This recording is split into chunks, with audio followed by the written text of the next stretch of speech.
Welcome to another edition of Backstage Pass, powered by the Sports Guys Podcast, with your host, Brandon Morrell. Hey y'all, it's Jet Jurgensmeyer, and you're listening to a grand slam of music, sports, and entertainment. It's the award-nominated Backstage Pass podcast with Brandon Morrell on KYBN 98.1, your Bay Area Broadcasting Network. Tune into the show on iHeartRadio Podcasts, Spotify, and at thwn.org. And welcome inside the Backstage Pass, the award-nominated show, as Jet was saying there, too, at the top, a grand slam of music, sports, and entertainment right here, too, KYBN 98.1, your Bay Area Broadcasting Network, iHeartRadio, Spotify, and our friends, thwn.org, and anytime at the sportsguyspodcast.com. Of course, a new single out there, Prove Me Wrong, and the guy he's defied all odds now out there, too. Jet Jurgensmeyer here, a part of the program. What's up, my friend? How's it going? I'm glad to be back for like the 18,000th time at this point. You know, it's like, I love it because, and I love Taylor, I love everybody at Aristo too, and all the great publicists I work with too. But it's like, I guess when I signed up for this thing 6.5 years ago, I started going, okay, I don't know what's ahead of me, in front of me, but it just makes you feel like you're important now, because every time it's like the dings that go off on your phone, when you get those, it's like they keep poking at you with like new clients. You're like an OG on this program. We've been talking for quite a few years now, so I'm just glad to be back. You always do such a good job of being prepared and having stuff to talk about. I'm glad to be here. Well, good to see you, man. A lot of the CRS stuff we've done, country radio seminars, and of course CMA week coming up here in a few weeks. Obviously, you're getting ready to fly out to Vegas. I know it's going to be an awesome time. I wish I could be there, but I'll be there in spirit. The Academy of Country Music Awards coming up. Tell us all about this, and we'll get into all the great music and the singles and the one at radio now too. But Vegas is always never a dull time out there, right? No, it's always fun when country takes over Vegas, because I don't know if everybody's been to Vegas, but it's not exactly the most country place in the world. But I'm real excited. I'm playing a thing for Charlotte McCoy's broadcast radio remote. I'm playing her thing Friday morning and gonna do a boatload of interviews. You know, she's got her thing where you're in a circuit and you're going around talking to everybody, and it'll be a good time. And we'll be out there hopefully getting to network with some people. And I actually fly out Friday night before the award show. So I fly in Thursday night, fly out Friday night. So I'm in and out pretty quick, and I'm excited now, because this is my first time for the ACMs being in Vegas as an artist doing artist things. So it's kind of neat.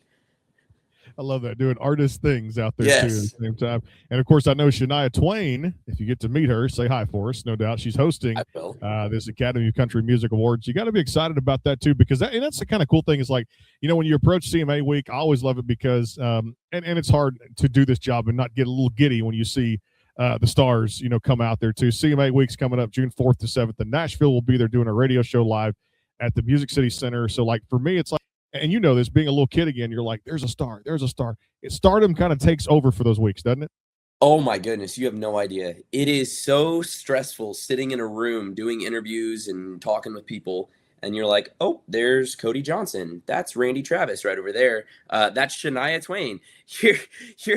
You feel like a really small fish in a really small pond as well. So, because this entertainment world is such a small world, everybody kind of knows everyone, and to just kind of be in their presence and around them and around greatness and the people that have inspired me my whole life, it's a pretty special feeling. Yeah, and of course she's got a new one, Little Miss Twain, coming out July 24th. So definitely check that out across all the DSPs. They also need to check out the Jet Jurgensmeyer music out there. Let's start with this single here. Like I said, I encourage people to go download it across all the DSPs. Prove Me Wrong. How did this come about for the arrangement? I enjoyed it. It was kind of that up-tempo style of a song that just really made me want to get out there with the missus and go boot scooting, you know? There you go. Nothing on You is kind of that boot scooting thing that we kind of did, that we wanted to kind of write that two-step song, you know, and now we're pushing it to radio and stuff. And it was my first time writing that song with Hannah and Grant, who I wrote that one with. First time writing it, I had a couple lines to a verse that had nowhere to go and no direction. And I kind of had a vibe I wanted to go with, that kind of Texas tune. And Hannah had a title that she didn't know what to do with. And so we kind of put the two together, and that's where that came from. And then Prove Me Wrong, I wrote with Erica Latza and Kylie Diffie, Joe Diffie's daughter. And it was our first time ever writing with her. If anybody's listened to my music, they've seen Erica's name on 90% of the songs I put out. But it was our first time writing with Kylie. And it was right around some real troubling times in our country and in the world. It was right after Charlie Kirk had been killed, and that was all over our feeds. And it was just a real crappy time to go on the internet and be around a bunch of people. And we all ended up kind of talking about that and having that feeling. And my parents were like, man, you guys should write a song, about how you all are feeling about that. So I threw out a title, Prove Me Wrong, and Kylie and Erica both loved it. And usually the first time that you write with someone new, you want it to be something that's easy to roll off the tongue and write about. It doesn't need to be super deep. You want to get to know each other. We did not pick that kind of song to write for the first time writing with Kylie, but it turned out to be a song that I'm very proud of and definitely has had a great response. And that's all that we could hope for as songwriters, not even as the artist. I just wanted to tell a story that people could very much so relate to. And I think that we've been able to do that. And I was really, really happy with that. Yeah, we're going to play that one right now here, too, on the air. Nothing on You, Jet Jurgensmeyer here, the Backstage Pass, KYBN 98.1, your Bay Area Broadcasting Network. Stay tuned. West Texas sky has got the biggest sun I've ever seen. The moon don't shine anywhere like Smoky Mountain, Tennessee. Yeah, it's true, but darling, they ain't got nothing on you.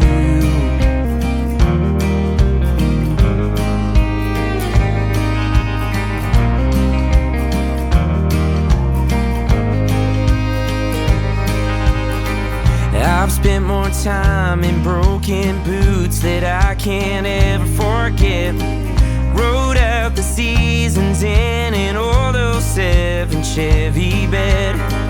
Got my redneck from hours earning this blue-collar tan. I ain't no cowboy, but it taught me how to be a man. I don't know much, but here's a few things that I do. West Texas sky has got the biggest sun I've ever seen. The moon don't shine anywhere like Smoky Mountain, Tennessee. Yeah, it's true, but darling, they ain't got nothing on you.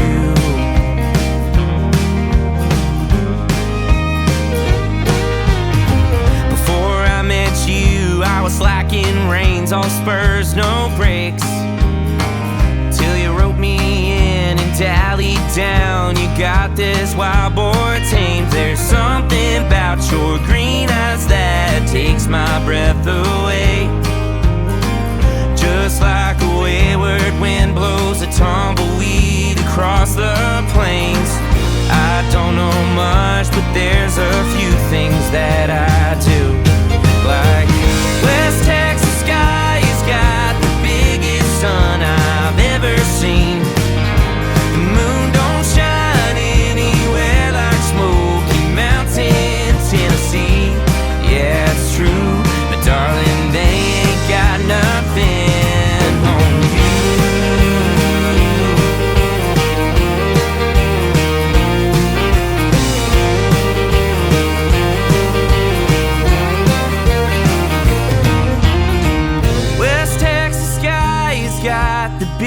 Sun I've ever seen. The moon don't shine anywhere like Smoky Mountain, Tennessee. Never thought I'd find a girl whose last name that I'd wanna change. It's true, I've met a few, and darling, they ain't got nothing on you. Got nothing on you.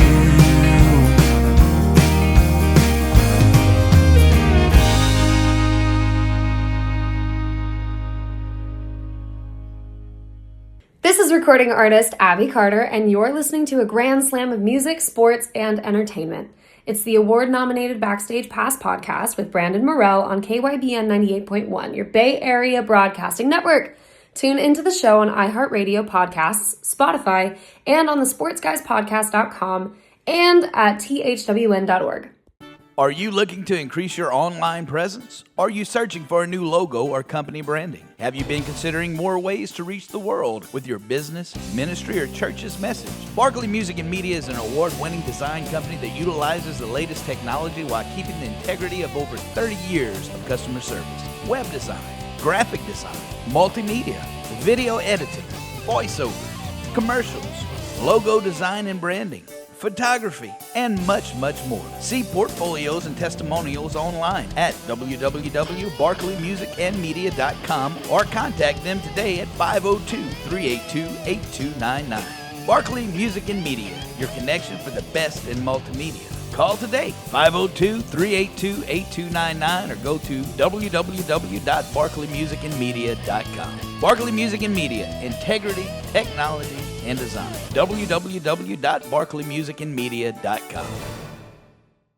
Hey everybody, this is Jarrett Ray Reddick, and you're listening to the award-nominated Backstage Pass podcast on KYBN 98.1, your Bay Area broadcasting network. Stream on the sportsguyspodcast.com and on thwn.org and on iHeartRadio podcasts. And back here again, Jet Jurgensmeyer on the show. You know, that one, I mentioned you about boot scooting and just having fun, but you seem like a guy who just really enjoys the storytelling aspect of it. And I know most artists can say that, oh, we do it for this, you know, for those reasons, and it's the storytelling. But I look at it, it's such as therapy to get out your feelings, the emotions. And I was talking to a legend yesterday, deep conversation in music, and people that missed the show, Engelbert Humperdinck, the actual, the artist himself, over 140 million records sold worldwide out there too. Crazy. He talked about a song being, and this is what it meant to me, like Nothing on You. It meant to me like unleashing something, like releasing a pressure valve. He kind of explained it that way too when it came down to it. Like that song and a lot of your catalog of songs is emoting a feeling. Would you agree? Absolutely. That is, if there's anything that I can say I'm the most proud of that I get to do every day, it's write songs. I get to tell stories, a different story every day, sometimes multiple times a day. Now, they're not all good. 90% of them nobody will ever hear because they stink. But the ones that people do hear are definitely the ones that I'm super, super proud of. And I try to write things that I can relate to, or there's a couple songs that we have in the store that I'm ready to put out there for people to hear that are very on that storytelling side that I just kind of wanted to embrace, not to sound super philosophical, but that kind of poet within the business. And I'm really proud of the songs, and I'm glad that someone like yourself that gets to listen to a lot of music hears that in the lyrics, because that makes me feel very, very happy. When you go back to your last record, and I always say, you know, it's always good to kind of, not let's say one up yourself, but you always want your latest work to be better than the work that came before that too as well. They're all going to be your babies, these songs, and live with you in your song catalog. But the Ride Phase 2, take me through all this, couple of tunes off of there that I added to my playlist, and I'm sure a lot of your fans have done too. Roots was off of there too. A song called Stayed that I enjoyed listening to at the same time. Tell us about the Ride Phase 2, which actually came after the Phase 1 album. This was a really good collection of songs and a lot of good writers on this too. Thank you. So what's funny about that, it's not very hard to figure out what's going on in my life if you just pay attention to the songs that I put out. It's very easy to see what I was going through and why I call my albums different phases, because it's a different point in my life. They're usually a couple years to a few years of stories of what I'm going through. So for a song like Roots, I wrote that with Erica Latza, just the two of us. Erica is one of my best friends. She's like the older sister that I never had, and I'm the little brother she never asked for type thing. And I was really in a Zach Bryan mood when we were writing that. I was, really into Something in the Orange at that time. And I was like, man, I'd love to write a song kind of like that, one that gets real big, starts in that kind of minor-y key and see what happens. And she had kind of an idea that went with that. I had the hook of Roots. The original idea was recorded on my phone while I was driving down the highway, which is a terrible idea. Do not do that. It very common for me, but it's a terrible idea. It's a really crappy voice memo of me singing into my phone, the kind of melody and the general idea, and she ended up running with it and loved it. And we wrote that song, and I love kind of the idea of your life being ripped up like some roots, like you just tearing out some weeds in the yard type thing. That happens in more ways than one, I feel like, in our everyday lives. So to be able to put that into perspective, into that kind of perspective, was really interesting to do. And then a song like Stayed, I wrote with one of my best friends, Drew Rizzuto. He and I have written together since I was probably 18. And we just kind of got together one day. I had a guitar a chord progression and kind of a melody that I wanted to go with. I was in a really big Corey Kent mindset, Wild as Her type thing, things like that. And then PJ North wrote that as well with us. And I was kind of playing that, and PJ had this idea for this song called Stayed. If I would have stayed, I wouldn't be this, I wouldn't be that. And we were like, man, that's kind of cool. And PJ has a super sick work tape of him singing it, me playing the guitar on it. And the more I sat with that, I was like, this would be fun for me to put on an album. And that's kind of a short way of putting those two songs into telling how they were created. Yeah, I remember, if I recall now, see how good my memory is, Six Strings was actually on that record too. It was. Yeah. Josie Bisto and Erica and I wrote that. I had the whole idea for Six Strings just in my head for so long. Whether it, a lot of musicians, really anybody that is the black sheep of their family can relate, I think, to Six Strings. For me, besides my mother, I'm the only musician in my family. So I'm not the academically gifted grandchild. I'm the entertaining grandchild. I'm the loud one. So all my cousins can go off and be doctors and things, and I'll come over here and I'll entertain them on stage. And it was just, it was that of not my family, but people that don't know me not believing in me and saying, you should have a backup plan. You should, don't put all your eggs in one basket type thing.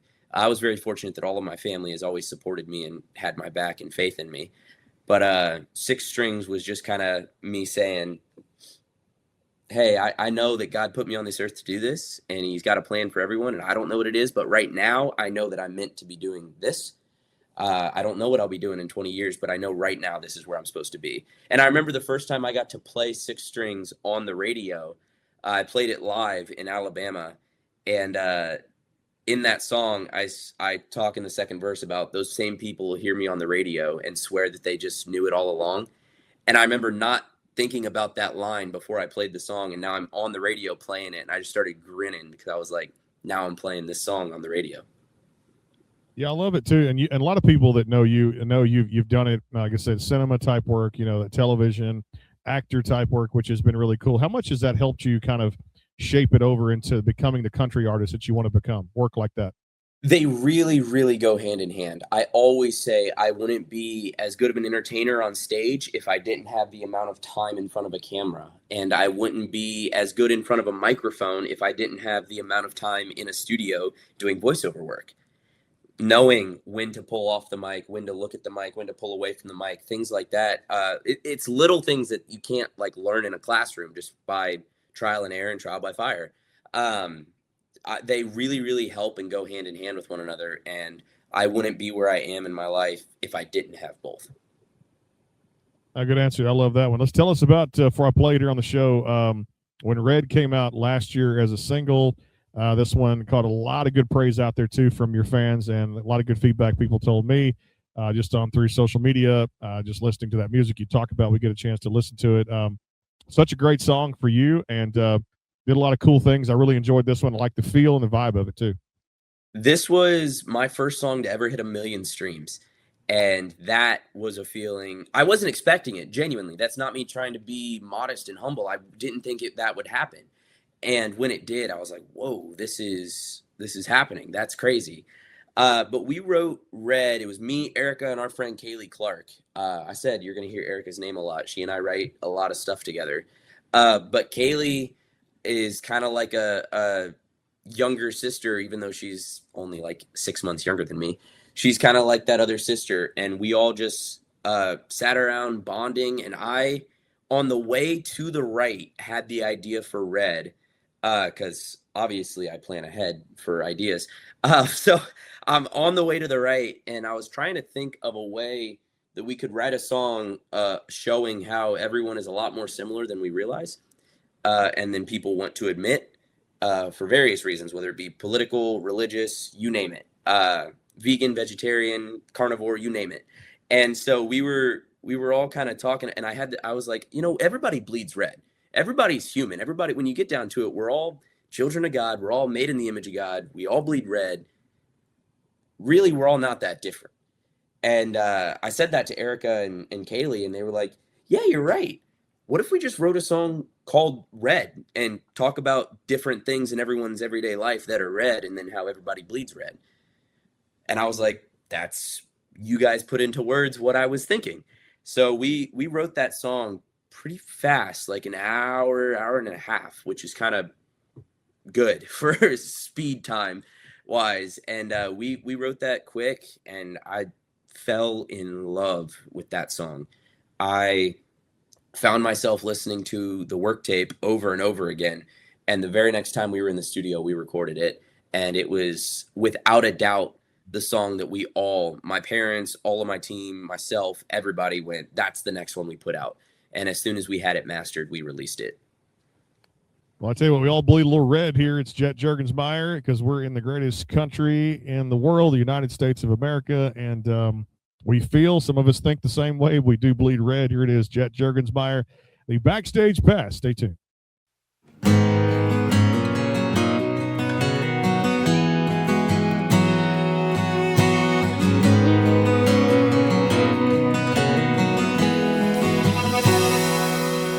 You can see it in the sun sinking down by the ridge of the holler. It's the flush in your cheeks, first time that you put your lips on her. It's the glow of the lighter when you take a pull off your first cigarette. Red. You can feel it in your veins when somebody badmouths your mama. It's the stain on your fist when you lay a left hook right on. And yeah, you should have seen it coming by the shade of the back of your neck. Red.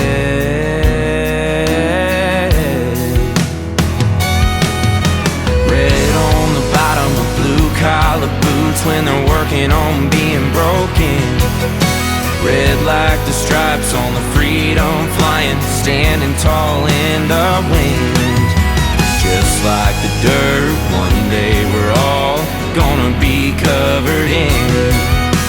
Heart in the chest, stains on the cross, yeah, everyone bleeds red.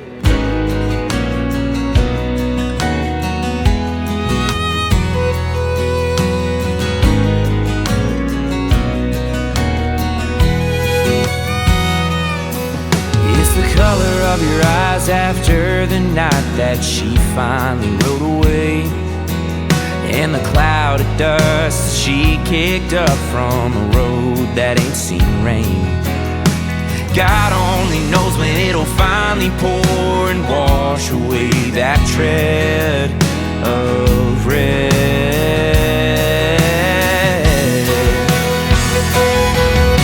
Red on the bottom of blue-collar boots when they're working on being broken.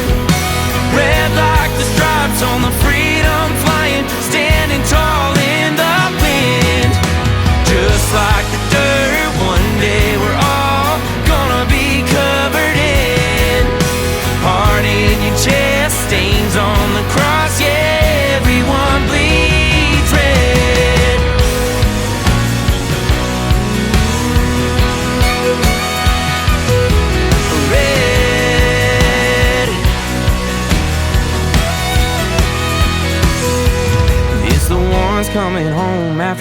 fighting off the devil with the blood and the tears and the sweat. And when you're down on your knees, it's the letters that you read by the bed. Red on the bottom of blue-collar boots when they're working on being broken. Red like the stripes on the freedom flying, standing tall in the wind. Just like the dirt, one day we're all gonna be covered in. Heart in your chest, stains on the cross, yeah, everyone bleeds red.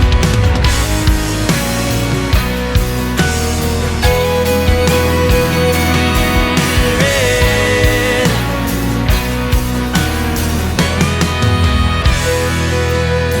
Heart in your chest, stains on the cross, yeah, everyone bleeds red.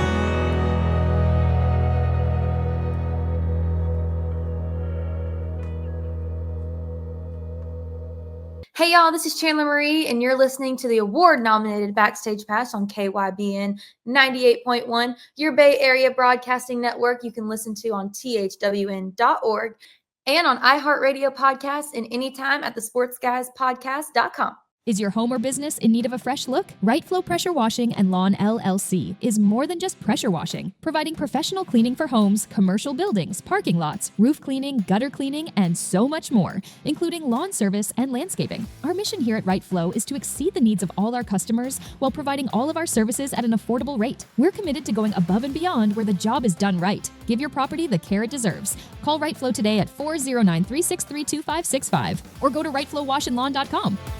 Howdy, y'all. This is recording artist Neil McCoy, and you're listening to a grand slam of music, sports, and entertainment. That's where I come in. It's the award-nominated Backstage Pass podcast on KYBN 98.1, your Bay Area broadcasting network. Stream the show anytime at the sportsguyspodcast.com and on iHeartRadio podcast. You can also stream at thwn.org. And back here on the show, Jet joining us here on the Backstage Pass, KYBN 98.1, your Bay Area broadcasting network. You told the description so well as you do in your music, too. And I go back to the Phase 1 record. We talked a lot about Phase 2. Discover, and like you're saying, you're reaching certain milestones or certain personal experiences in your life that make you think a certain way when you write a song. And I felt this with one off of that record called Scars. Let's dive a little deep into the pool for that one. So it's actually, wow, crazy that is a deep pull. That song was put out so long ago. That's awesome. It's actually my roommate's favorite song of mine all these years later. I'm like, you don't like any of the new stuff? He's like, Scars is my favorite one. I'm like, okay. That was the first song that I ever wrote the original idea for on a piano. This piano sitting right next to me. Was the first song I had just kind of started noodling on the piano, kind of playing it and learning how to play it. And that was where I originally wrote the original idea for Scars. And shocker, that was just me and Erica who wrote that song. And we just we really sat down and we're like, man, what is something that we've all experienced? Because at that point I was, mid-teenager, 15, 16, writing that song. And I'm like, what is something that we've all got scars. Whether it be from a relationship, whether it be from our faith, you name it, we have scars from something. So we wrote that song in a way that whatever the you is, that when we're in the first person singing that song, singing to this thing that gave us these scars, it can be whatever it is in in the person's life. So we tried to write it so anyone listening to that song could feel like we were singing it on behalf of them. Did you get to see, I know watching this past, I don't know, was it 12 weeks or 15 weeks, whatever it was when it started, this latest crop of talent on American Idol? I had to go back because I love it because the 90s country seems to have stayed around. Not that it was ever gone, but, we have different changes and different eras you go through in music and different gaps. And like I said, different things come out. I'm loving the collaboration now. Did you watch this season of American Idol? I mean, I love this lady, Hannah Harper. She is fantastic. So I stayed up to date with it on Instagram because people were just flooding my feed with, you got to watch this person. You got to watch Hannah Harper. You got to watch this. And I'm like, okay. So that was how I stayed up to date with it, as I feel like most people in my generation are always on their phones on Instagram scrolling through reels. But yes, I did. And I love that 90s country is not making a comeback, but making a resurgence, maybe making a little bit of it's getting its volume turned up a little bit more again, which I'm happy with. That's, I might have been born in 2004, but that's what I grew up with.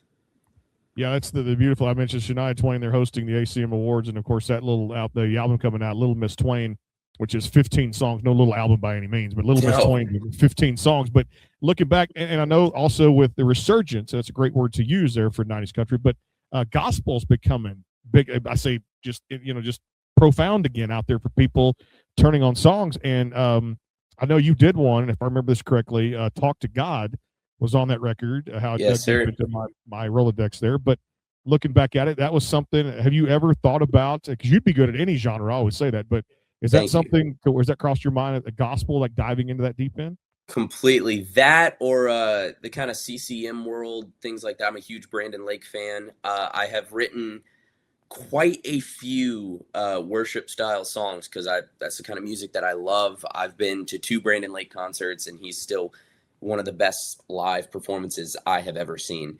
And now with him doing all this stuff with country artists, Brandon, if you're listening, feel free to call me up. But I have written quite a few songs like that, and I obviously am not one to shy away from my faith.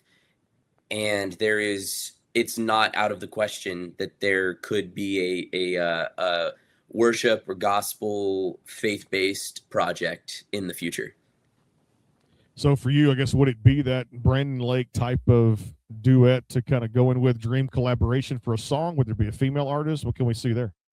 So it's funny you asked that. I have a couple dream collabs: Brandon Lake, Cody Johnson, Miranda Lambert. One of my friends, Sabrina Carpenter, if she ever comes over to country, maybe she'd give me a call, I hope. I know she did the song with Dolly, but it'd be pretty cool if she, gave me a call sometime. And I have my first ever duet that we're going to put out a little bit later this year in a couple of months that I'm very excited for with one of my friends that I mentioned earlier, Kaylee Clark, who is a phenomenal artist and singer, kind of like my sister. And we've written a boatload of songs together. And when I wrote this one with Erica and Ava Hall, we kind of were like, man, I want to find somebody that I can sing this with because it's a duet. And Kaylee was the first person that came to mind. Give me a little backstory with, I love this one, Midwest Sunset. I'm going back a little bit more here too, but I like to dive into this. This tells you how much music, people always call me a music nerd, but I listen to a lot of it there too, because for what I do, no doubt. But looking back at it, you really get to, again, that storytelling aspect of it, I always say, and understanding the meaning of a song when you turn it up and you're trying to figure out what the lyrics mean and how you resonate to it. And this one, to me, was another one of your songs in your collection I enjoyed, the Midwest Sunset. Thank you. So I had been listening. I wrote this my freshman year of college, and I'd been listening to a lot of Dylan Gossett at the time. His song Cole was really blowing up, and I really liked that acoustic feel.